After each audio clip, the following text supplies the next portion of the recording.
우리는 어제 말씀을 통하여서 여호와의 열심히, 하나님의 열심히 이루실 회복에 대하여서 그분의 열심으로 남은 자에게 이루실, 남은 자를 향한 하나님의 열심과 그 여호와의 열심이 남은 자에게 이루실 일에 대하여 살펴보았습니다.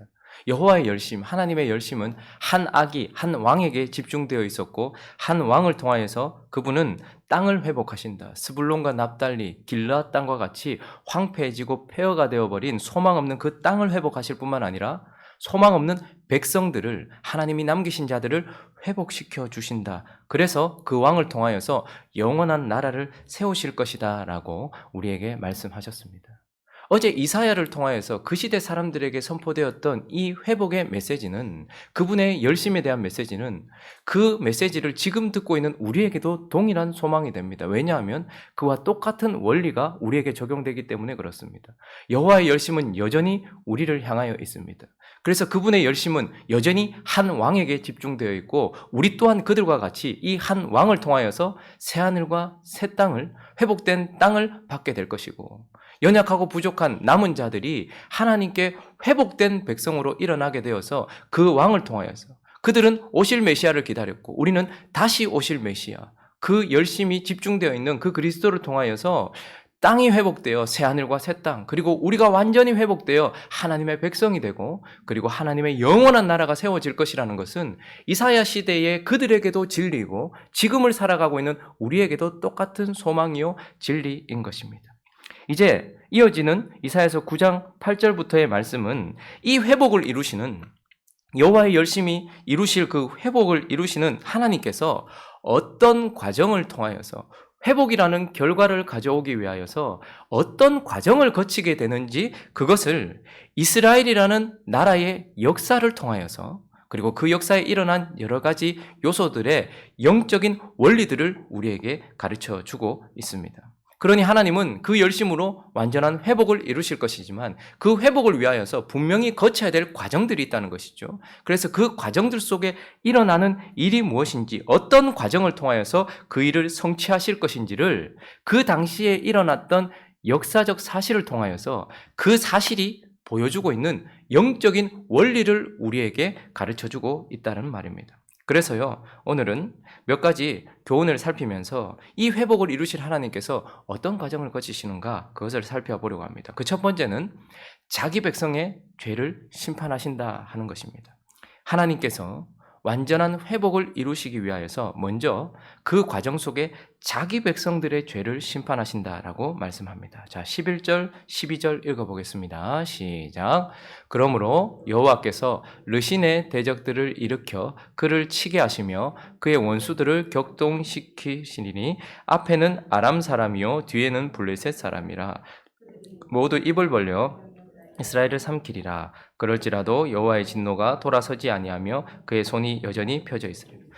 우리가 어제 살펴보았던 7절까지의 말씀은 하나님께서 이루실 영광스럽고 복된 회복에 대하여 말씀하셨습니다. 그런데 8절부터는 그 회복을 위한 과정에 하나님께서 어떻게, 먼저 자기 백성에게 여호와께서 르신의 대적을 일으킨다. 르신은 아람의 왕이죠. 그러니까 아람의 왕, 이스라엘과 동맹을 맺었던 아람의 왕의 대적은 누굽니까? 아수르입니다. 그러니까 아수르를 일으킨다라고 말씀하고 있는 것입니다. 하나님이 대적을 일으켜서 회복을 위하여 먼저 자기 백성에게 대적을 일으키는데 아수르를 일으키시고, 또 12절은 보니까 이 아수르의 대적인 아람, 그러니까 이스라엘과 동맹을 맺었던 자가 앞에서 이스라엘을 공격한다. 실제적으로, 역사적으로 아수르를 맞서기 위하여 북이스라엘과 아람이 동맹을 맺었지만 아수르가 쳐들어오고 나서 시간이 지나고 나서는 이 동맹이 깨져버렸거든요. 그래서 아람이 오히려 북이스라엘을 공격했단 말입니다. 그래서 또다시 앞에는 아람 사람이요 뒤에는 블레셋 사람이라. 그러니까 지금 어쨌든 하나님은 모든 것의 회복을 위하여서 자기 백성들을 괴롭히고 자기 백성들을 치는 대적들을 일으키셨어요. 그래서 뭘 하시는 겁니까? 자기 백성들의 죄를 먼저 심판하시고 제거하시는 일을 하고 계신다라고 말씀하고 있는 것입니다. 여러분, 회복과 하나님의 영광의 나라를 위하여 먼저 하나님은 선행적으로 자기 백성들의 죄를 심판하고 계시는 것입니다. 한 왕이 일어나서 땅을 회복하고 백성들을 완전히 고치고 영원한 나라를 세우기 위하여, 그것을 위하여 하나님은 자기 백성의 죄를 치신다라는 것입니다. 우리도 동일한 것입니다. 왜 구원받은 우리가 이 땅에서 자꾸 대적들과 문제와 어려움을 만나는가? 그것은 이 세상이 추악하고 대적들이 악하기 때문, 그래서 그들의 악함 때문이라기보다는 우리 안에 악함이 남아있기 때문에 하나님은 우리를 회복시키시고 우리가 거할 땅을 회복시키시고 영원한 나라를 회복시키시기 위하여서 우리 안에 있는 악함을 먼저 심판하시는 것입니다. 그러니 우리에게도 여전히 대적들이 일어나는 것입니다. 문제들이 일어나는 것입니다. 고통들이 있는 것입니다. 고난이 있는 것입니다. 그것은 그 고난이 악하기 때문이 아니라 그 고난 앞에 서 있는 우리 안에 하나님 앞에 악한 부분이 있기 때문에 그것을 심판하시는 하나님의 섭리요, 하나님의 손길이다라는 것을 기억해야 하는 것입니다. 두 번째, 하나님께서 이 회복을 이루시기 위하여 어떤 과정을 거치시는가? 자기 백성의 죄를 심판하시되 자기 백성의 마음과 행위의 죄를 심판하신다라고 말씀하고 있습니다. 자, 우리 9절 말씀 한번 읽어볼까요? 9절, 10절 읽어보겠습니다. 시작. 모든 백성 곧 에브라임과 사마리아 주민이 알 것이오늘 그들이 교만하고 완악한 마음으로 말하기를 벽돌이 무너졌으나 우리는 다듬은 돌로 쌓고 뽕나무들이 찍혔으나 우리는 백향목으로 그것을 대신하리라 하는도다. 여러분, 대적들이 일어나서 우리에게, 하나님의 백성들에게 고난과 아픔과 상처를 주고 있습니다. 그들을 회파하고 있죠. 그런데 그냥 죄에 대하여 뭉뚱그려서 너희가 죄 때문에 이렇게 고난받는다 이렇게 말씀하시는 것이 아니라 그 죄의 정확한 대상들, 그래서 하나님께서 이 백성 안에 제거되어야 될 대상들을 정확하게 짚으시면서 그것에 대하여서 공격하고 계시고 그것에 대하여 심판하고 계신다라는 것을 보게 됩니다. 아까 우리가 읽었던 것처럼 9절에는 보니까 마음에 대한 심판이 있습니다. 하나님은 자기 백성들 안에, 특별히 그 마음 안에 남아있는 어떤 부분들을 심판하고 있는 것이죠. 그래서 그들의 마음속에 뭐가 있다고 말합니까? 교만, 완악, 이것이 그들의 마음속에 있고 이것 때문에 대적이 일어나서 그들의 이러한 부분을 치고 있다라고 하나님은 우리에게 말씀하고 있는 것입니다. 그러니 죄를 심판하시는 하나님이 그냥 아무 대상 없이 아무 뜻 없이 고통을 주는 것이 아니라 어떤 정확한 우리가 고쳐져야 되고 우리가 변화되어야 될 부분에 대하여서 우리 마음의 교만을 향하여서 심판하고 계신다라고 말씀하고 있는 것입니다. 여러분 19절, 20절도 한번 읽어볼까요? 19절, 20절 시작. 만군의 여호와의 진노로 말미암아 이 땅이 불타리니 백성은 불의 섭과 같을 것이라. 사람이 자기의 형제를 아끼지 아니하며 오른쪽으로 움킬지라도 줄이고 왼쪽으로 먹을지라도 배부르지 못하여 각각 자기 팔의 고기를 먹을 것이며 21절도요. 므낫세는 에브라임은 므낫세를 먹을 것이요 또 그들이 합하여 유다를 치리라. 자, 여기까지. 지금 하나님께서 심판하시되 그들의 마음속에 있는 교만과 완악을 향하여 심판하실 뿐만 아니라 19절부터 21절까지는 사람이 자기의 형제를 아끼지 않는데요. 그래서 20절에 보면 오른쪽으로 움킬지라도, 움켰어요. 그럼에도 불구하고 그들이 채워지지 않은 마음 때문에 줄이게 느끼고 왼쪽으로 먹었어요. 먹었는데도 배부르지 못하여서 각각 자기 팔의 고기를 먹을 것이다. 자기 팔의 고기, 이것을 좀 원어로 살펴보면 자기 팔을 뜯는다는 의미도 있지만 소생 이런 뜻도 있습니다. 자기의 자식 이런 뜻이죠. 그리고 이웃이라는 뜻도 있습니다. 그러니까 무엇입니까? 이들 마음속에 있는 탐욕으로 말미암아서 형제들을 아끼지 아니하고 자기의 팔이라도 자기의 소생이라도 뜯어서 자기를 채우려고 하는, 그래서 므낫세와 에브라임은 형제임에도 불구하고 에브라임이 므낫세를, 므낫세가 에브라임을, 그리고 유다는 형제임에도 불구하고 형제가 형제를 뜯으면서 어떻게 하는 거예요? 자기를 채우려고 하는 그들 안에 있는, 하나님의 백성 안에 있는 남은 자들 마음속에 있는 이 탐욕을 향하여 하나님께서 심판하고 계신다라고 말씀을 하고 있는 것입니다. 하나님은 마음만 보시는 것이 아니죠. 사람들이 보지 못하는 마음을 먼저 치셨고, 그리고 또 14절 한번 읽어볼까요? 14절부터 17절까지 읽어보겠습니다. 14절 시작. 그러므로 여호와께서 하루 사이에 이스라엘 중에서 머리와 꼬리와 종려나무 가지와 갈대를 끊으시리니 그 머리는 곧 장로와 존귀한 자요 그 꼬리는 곧 거짓말을 가르치는 선지자라. 백성을 인도하는 자가 그들을 미혹하니 인도를 받는 자들이 멸망을 당하는도다. 이 백성이 모두 경건하지 아니하며 악을 행하며 모든 입으로 망령되이 말하니 그러므로 주께서 그들의 장정들을 기뻐하지 아니하죠. 자, 17절 그대로 놔두시면 아까 전에는 마음속에 있는 방금 전에는 마음속에 있는 우리의 교만과 완악과 탐욕에 대하여 하나님께서 심판하셨다면 이제는 무엇입니까?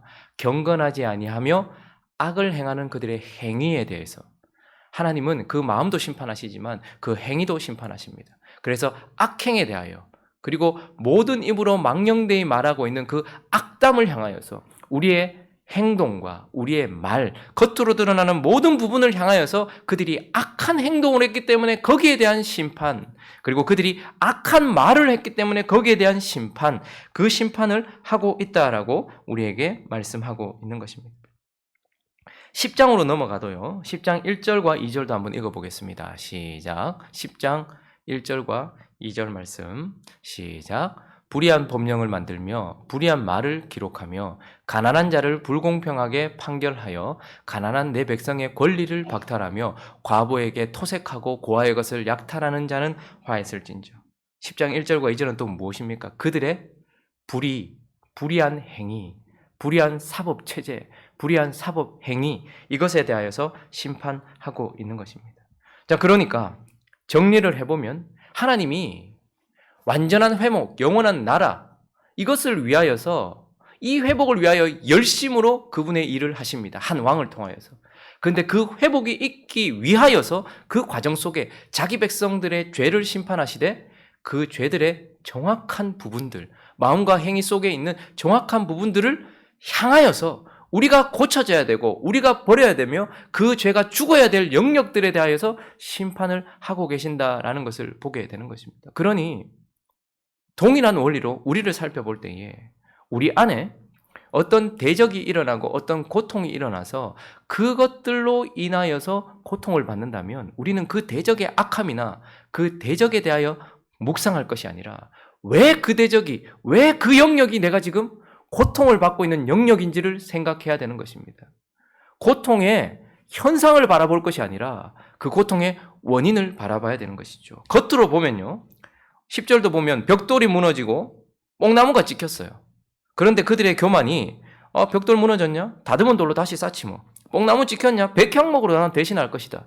그런데 어쨌든 하나님이 큰 재난, 국가적인 재난을 보내셔서 그 재난으로 말미암아서 경제적인 손실이 엄청나게 일어났다는 것을 보게 되죠. 경제의 영역이 지금 타격을 받고 있는 것을 보게 됩니다. 그러나 왜 하나님께서 경제의 영역을 치시는 것입니까? 그들 안에 있는 탐욕과 완악한 마음을 고치시기 위하여 경제의 영역을 치시는 것입니다. 그리고 뒷부분에도 아까 14절에 읽었던 것처럼 하루 사이에 머리와 꼬리, 종려나무와 갈대, 그러니까 이들은 이스라엘 백성들이 지도자였어요. 그들을 머리와 꼬리, 종려나무와 갈대 이렇게 표현하고 있죠. 높고 낮은 지도자들.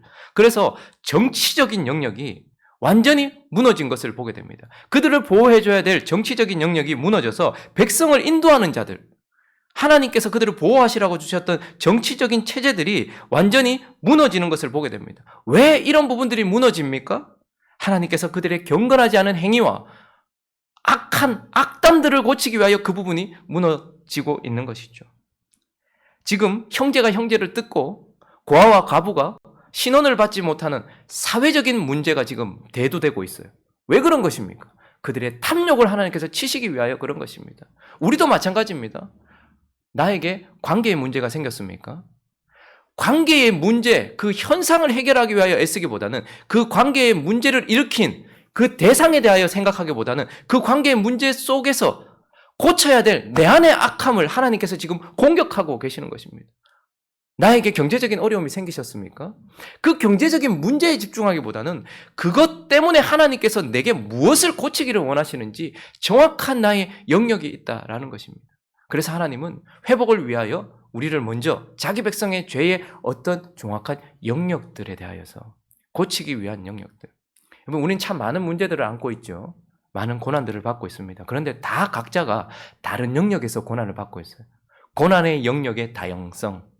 그 다양성은 그 사람 안에 있는 죄에 대한 하나님의 관심인 것입니다. 어떤 사람은 경제적인 어려움을 당하고 있어요. 왜 그럴까? 하나님이 그 속에 나타나는 그 안에 있는 어떤 부분을 해결하시고자 하는 것입니다.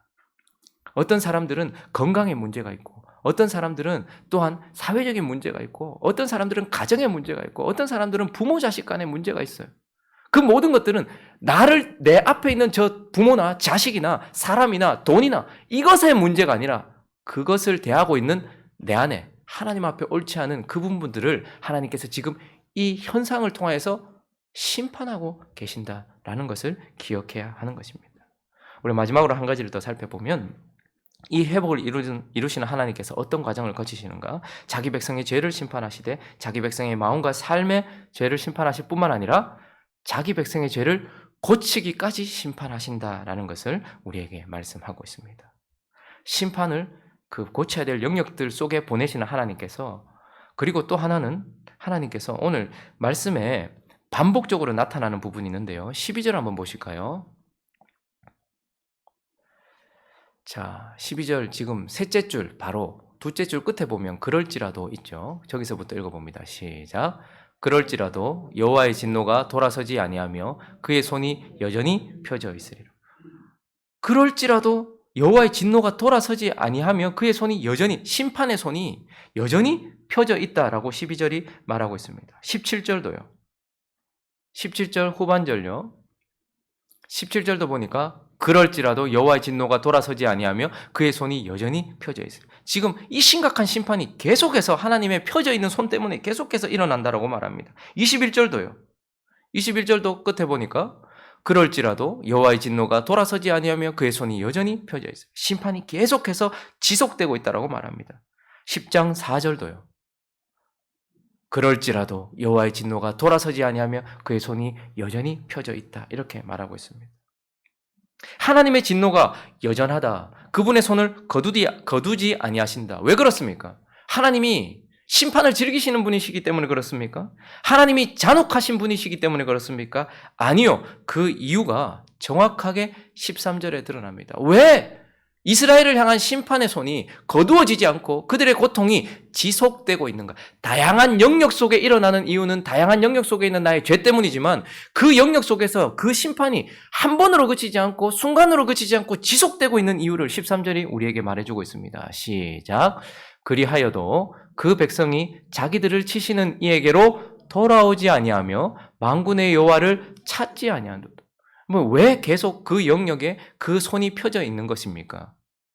하나님이 고치시기 원하시는데, 바꾸시기 원하시는데, 여러분, 하나님은 남은 자들이 아닌 자들에게는 심판을 형벌로 보내세요. 고치려고 하는 마음이 조금도 없으십니다. 그래서 그들에게 고통을 주기 위한 목적일 뿐만 아니라 그들에게 심판하는 목적만 있어요. 그러나 남은 자들에게 하나님께서 심판을 주시고 그들을 치시는 이유는 그들이 고쳐지기를 원하시고 고치시기 위함인 거예요. 그런데 그들의 경제적인 영역에 탐욕과 완악함 때문에, 그리고 그들의 정치적인 영역에 그들의 악행 때문에, 그리고 그들의 사회적인 영역에 그들의 탐욕 때문에 하나님께서 심판을 펴셨는데 이것이 연속적으로 계속해서 지속되고 있는 이유가 무엇입니까? 이렇게 해서 돌이키려고 하시는데 그리하여도 이 백성은 자기들을 치시는 이에게로 돌아오지 않는 거예요. 오히려 자기들의 행위로 극복해보려고 하고 있고, 그렇게 하여도 하나님께 돌아오지 않고 자신들이 그냥 계속해서 그곳에 머물러 있기 때문에 그런 것입니다. 그러므로 하나님은 뭐라고 말씀하십니까?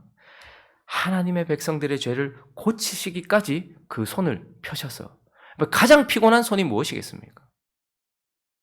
부모로서 자식들을 향하여 편 손 중에 가장 피곤한 손이 무엇이겠습니까? 자식들에게 자비를 베푸는 손, 이것이 아무리 많아도 피곤치 않습니다. 자식들을 사랑하기 위해 펴는 손, 이것 또한 아무리 많이 펴도 피곤하지 않습니다. 그러나 자식들이 고쳐지지 않는 상황 속에서 그것을 고치기 위하여 펴는 회초리의 손은 부모를 피곤케 하는 것입니다. 그럼에도 불구하고 그분이 그 손을 거두지 않고 계속해서 그 영역을 치고 계신다. 무엇입니까? 우리를 고치시려고 하시는 그분의 섭리인 것입니다. 말씀을 정리하겠습니다.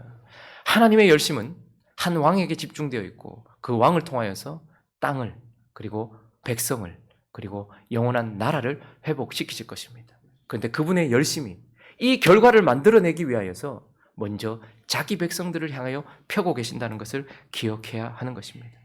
자기 백성의 죄를 심판, 즉 형벌이 아닌 징계를 하심으로써 우리도 그 왕이 다시 오셔서 새하늘과 새 땅을 회복하시고, 그리고 우리를 완전히 회복시키시고 영원한 나라를 시작하시기 전에 우리 안에 있는 죄를 심판하심으로써, 징계하심으로써 그분이 우리를 아들 삼으셨다라는 것을 증거하는 삶을 지금 저와 여러분이 살아가고 있는 것입니다. 그리고 여러 가지 영역들에 대하여 그분이 손을 펴셨어요.